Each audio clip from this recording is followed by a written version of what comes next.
어마어마한 양입니다. 아무튼 이거를 국고를 준비를 해놓은 정도가 아니고 나중에 여러분 자기 사재까지 다 털어가지고 준비를 합니다. 자, 여러분 이 정도 되면 이거는 거의 집착증 정도 수준으로 나온 거예요. 정신 나갔어. 거의 성전에 대해서 표현이 좀 죄송하지만 스토커 수준입니다. 네? 인간적으로 여러분 한번 보세요. 이 얼마나 바보 같은 짓입니까? 왜? 자기가 이거 건축하는 것도 아니에요. 네? 전혀 생색도 나지 않고 소위 말해서 뽀대도 나지 않는 일입니다. 그저 아무도 보지 않고 자기가 준비하는 일입니다. 우리가 성전을 지은 것이 솔로몬이라고 알고 있듯이 말입니다. 성전 누가 다윗이 지었다 그래요? 솔로몬이 지었다 그러잖아요. 자기의 꿈은 한번 꺾였습니다. 인간적으로는 얼마든지 섭섭하고 억울할 수 있습니다. 근데 여러분 다윗을 한번 보십시오. 다윗의 마음속에 전혀 지금 섭섭함이 보이지가 않아요. 네? 그리고 자기가 하는 일에 어떤 위선도 가식도 없습니다. 정말 진심이구나. 그 생각만 여러분 우리가 들게 되는 것입니다.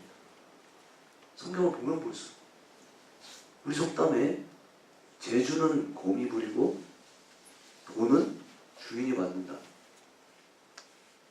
정말 재주는 자기가 다 넣고 다른 사람이 그 열매를 보는 지금 그 형국이 되고 있습니다. 그런데도 다윗은 미련이라는 게 없어요. 누가 시키지 않는 이 일을 다윗은 온 열정을 다해서 자기 모든 걸 다 쏟아서 사랑과 정성을 다하고 있습니다. 자, 여러분, 오늘 우리 가장 중요한 질문은 바로 이것입니다. 다윗이 이렇게 할 수 있었던 이유가 도대체 무엇이냐 하는 것. 오늘 이 시간에 깨 있으신 분들은 못 받으셨어요. 자, 여러분, 고마워. 물 마셔도 별로 좋아질 것 같진 않지만 여러분, 우리 이렇게 할 수 있을까요? 우리가 다윗이라면 정말 이렇게까지 할 수 있겠습니까? 아무것도 알아주죠. 성전 건축하는 일로만 여러분 국한짓지 말고 여러분이 하시는 일, 우리가 하는 일을 한번 생각해 보시기 바랍니다. 아무도 알아주지 않고 내가 정말 하고 싶은 그 일을 내 손으로는 하지도 못하고 다른 사람한테 이미 넘어갔는데 그럼에도 불구하고 아무도 주목하지 않는 곳에서 사람의 박수를 전혀 받지 않는 곳에서 그럼에도 불구하고 열정과 사랑을 가지고 나의 인생을 다 던질 수 있느냐 그 말입니다. 그런 경우가 우리 가운데 생기지 않을까요? 여러분, 우리 그렇게 할 수 있을까요? 중요한 것은 다윗은 그렇게 하고 있는데 다윗이 그렇게 할 수 있었던 이유가 무엇인가 하는 거예요. 그 이유를 여러분 오늘 우리가 읽은 이 본문에서 28장 9절 10절 이 본문에서 우리는 찾을 수 있습니다. 이 말은 띄웠죠? 이 말이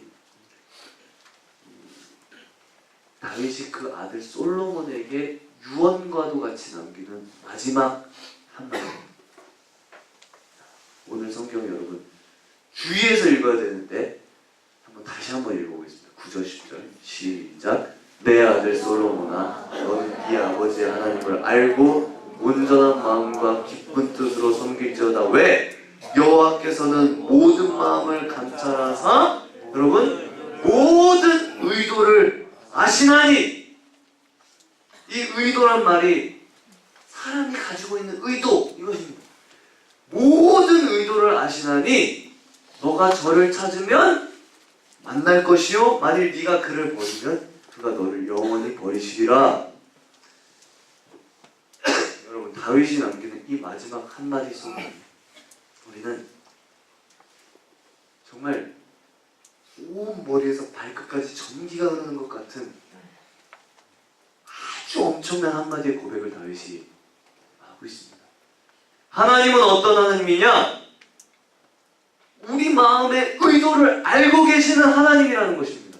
다윗이 자기가 정말 하고 싶었던 일을 아들에게 넘기면서 아들에게 정말 정말 당부하고 싶은 말, 오랫동안 가슴에 묻어놓았던 말, 어떤 말입니까? 아들아, 이 아버지가 다 했으니까 너는 하나님의 성전을 훌륭하게 지어가지고 그 옆에 이 아비가 다 했다고 전해다오. 네 이름 옆에다가 아비 이름 꼭 넣어야 된다. 여러분, 다윗이 그렇게 이야기하나요? 아닙니다. 다윗이 아들에게 말하고 싶은 핵심은 딱 한 가지입니다. 하나님은 어떤 하나님인지 아느냐? 이것입니다. 내가 섬긴 하나님은 어떤 하나님인지 아느냐? 그리고 너가 섬길 하나님은 어떤 하나님인지 아느냐? 이거 한 가지예요. 이거 한 가지를 다윗은 아들한테 전하고 싶었던 것입니다. 그 하나님 어떤 하나님입니까? 인간의 마음 속에 있는 의도를 어떤 의도로 이 일을 하고 있는지 그 의도조차까지 그것까지도 통찰을 하시는 하나님이에요. 여러분, 무슨 일을 하고 계신가요? 이것입니다. 그가 솔로몬에게 소개하고 싶었던 하나님은 바로 이 하나님입니다. 우리의 의도를 아시는 하나님. 여러분은 다른 사람에게 하나님을 소개하고 싶을 때 어떤 하나님을 소개하십니까? 우리가 한평생 체험한 그 좋으신 하나님을 여러 가지 방법으로 우리는 소개할 수 있겠죠. 좋으신 하나님, 인자하신 하나님, 우리 어려움을 도우시는 하나님, 여러 가지로 표현을 할 수 있습니다. 근데 다윗은 자기가 한평생 경험한 그 하나님을 어떤 하나님으로 표현하고 있느냐 이것입니다. 사람의 의도를, 사람의 마음속에 의도를 보고 계시는 하나님, 우리가 가지는 마음, 그 마음 정도가 아니라 내 마음에 도대체 어떤 의도를 가지고 그런 마음을 가지고 있는지 그거까지도 가만히 보시고 통찰하시는 하나님, 이것이 다윗이 만난 하나님이었다 그 말이에요. 놀랍지 않습니까? 그러니까 여러분, 그동안 다윗이 성전 공사를 준비하면서 전혀 이 폼이 나지 않는 일을 최선을 다해서, 두 번째는 즐거움으로 준비를 할 수 있었던 이유를 우리가 여기서 알 수가 있습니다. 자기 마음을 하나님께서 알고 계신다. 내가 지금 어떤 의도를 가지고 이 보이지 않는 이 일을 하는지 하나님은 알고 계신다. 내가 하나님을 사랑하는 마음으로 물밑에서 하는 일을 하나님은 다 알고 계시고, 이 의도를 하나님 다 보고 계신다. 사람들은 나를 향해서 어떤 말을 하고 뭐 나를 어떻게 보는지 나는 그건 모르겠어요. 그건 중요하지도 않아요. 그러나 그를 알고 계시는 하나님은 그 모든 의도를 다 하신다는 거예요. 기억했으면 좋겠습니다. 여러분, 우리가 똑같은 일을 하고 있는데도 하나님께서는 그걸 구분을 하신다는 거예요. 여러분이 똑같은 짓을 하고 있어도 구분을 한다는 거예요. 여기 앞에 나와서 똑같이 찬양을 불러도 구분을 하신다는 거예요. 여러분이 똑같이 의자를 깔고 있어도 구분을 하신다는 거예요. 다윗의 하나님은 그런 하나님이었습니다. 여러분, 우리는 이 다윗의 한마디 말을 보면서 다윗의 인생 전체가 다 이해가 되기 시작합니다.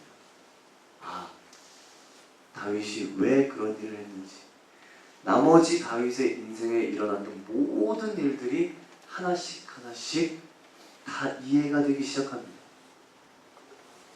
사울을 피해서 도망다닐 때 다윗이 사울을 죽일 기회가 여러 번 있었습니다. 근데 어느 한순간 다윗이 사울 왕을 죽일 그 결정적인 순간에 사울의 그 생명을 취하지 않고 사울의 그 옷자락만 살짝 베고 사울을 이렇게 살려놓은 적이 있습니다.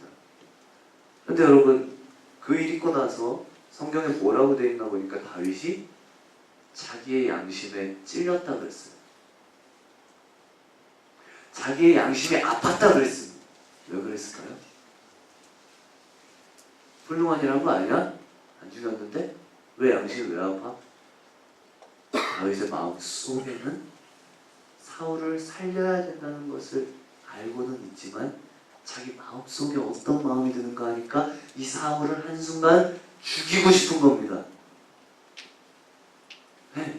그 마음이 자기 속에 습관이 들어가는 거예요. 그러나 그것을 자기가 참고 사울을 살려놓으면서 옷자락만 베고 끝이 난 겁니다. 그런데 자기 마음속에 양심이 아파요. 그 이유가 도대체 무엇입니까? 왜 그의 양심이 아픕니까? 이유는 이것입니다. 자기 마음속에 지나갔던 그 의도를 하나님께서는 알고 계셔요. 내가 이 사람을 한순간이지만 죽이고 싶은 마음이 그 속에 들었던 것을 다윗은 압니다. 왜? 내가 나 자신이니까. 하나님께서 내 모든 의도를 알고 있다는 것을 다윗은 알고 있어요. 여러분, 이것은 우리가 겉으로 이해할 수 없는 부분입니다. 시편 16편 7절을 보면 이런 말씀 있어요. 들어보세요. 나를 훈계하신 여호와를 송축할지라 밤마다 내 양심이 나를 교훈하도다. 그렇게 되어 있습니다.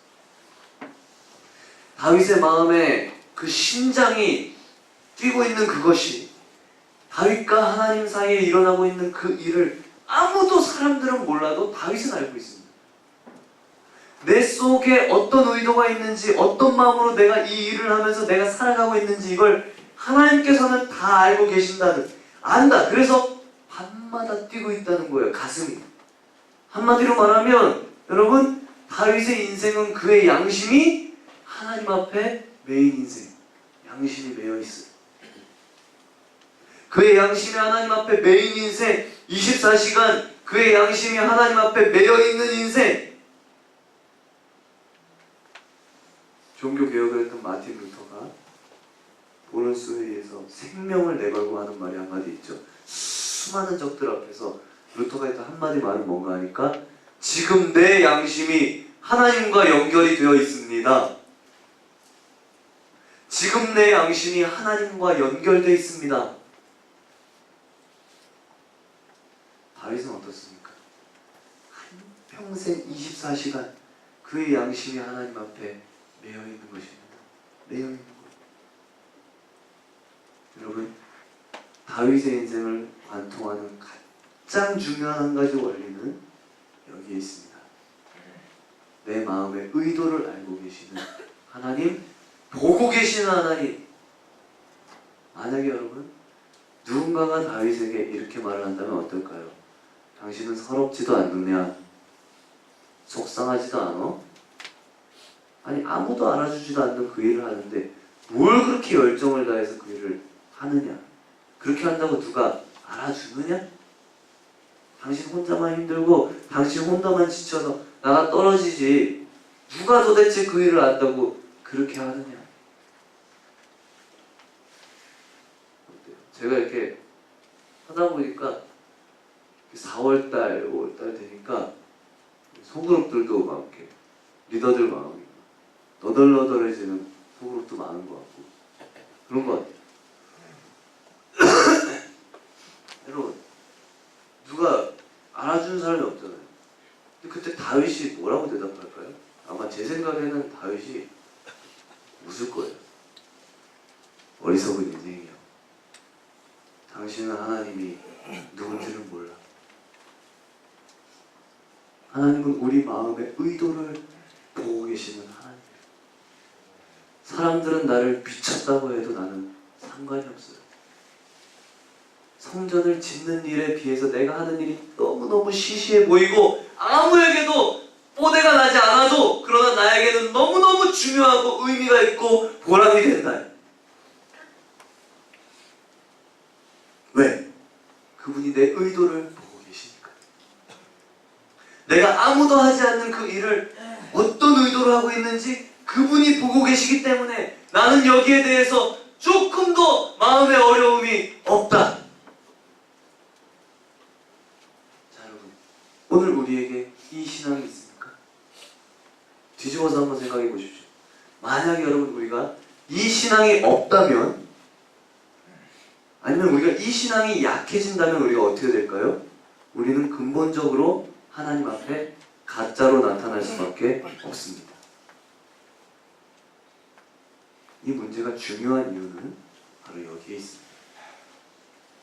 여러분, 다윗이 가지고 있는 이 신앙이 없다면 우리는 하나님의 백성으로 이 땅에서 살 수가 없어요. 왜?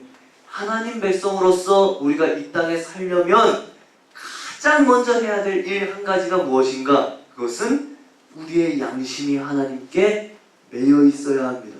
우리의 마음이 하나님과 묶여 있어야 돼요. 우리의 양심이 하나님 앞에 어떻게 매여 있을 수 있습니까? 바로 이 다윗이 가지고 있는 이 신앙이 있어야 되겠지요. 예, 하나님 내 마음의 의도를 알고 계십니다. 내가 아무리 사소하고 정말 시시한 일, 그런 일을 할지라도 그 마음을 알고 계신다. 여러분, 여기에 따라서 우리의 인생은 하늘과 땅의 차이를 만들어낼 것입니다. 똑같은 일을 해도 말이에요. 겉으로 보기에는 똑같은 종류의 인생을 사는 것 같아도 천만의 말씀이죠. 이거는 똑같은 종류의 인생이 아닙니다. 사람들이 보기에는 똑같은 종류의 인생을 살았다고 말을 할 수 있을지 몰라도 하나님 보시기에는 하늘과 땅의 차이가 있습니다. 아무 의미 없이 교회 청소를 하는 사람이 있을 수 있고 하나님 나라의 한 부분을 닦아내고 있는 왕의 사역자가 될 수도 있는 겁니다. 청소는 똑같은 정도입니다. 여러분, 하나님이 우리의 의도를 보십니다. 한 수도원장이 제자들을 불러 모았다 그래요. 제자들에게 명령하기를 너희들 한 마리씩 이렇게 새를 나눠주면서 이 새를 아무도 없는 곳에서 이 새를 죽여서 다시 가지고 오라. 며칠 몇 시에 모여. 얼마 후에 제자들이 돌아왔습니다. 제자들이 수도원장이 시키는 대로 아무도 없는 곳에서 다 새를 죽여가지고 가지고 왔어요. 근데 수도원장이 아끼던 수제자가 새를 죽이지를 못하고 산채로 가지고 왔습니다. 나머지 제자들이 보면서 야, 저 친구 오늘 박살났다. 수도원장이 물었습니다. 너는 왜 새를 죽이지 못했느냐? 여러분,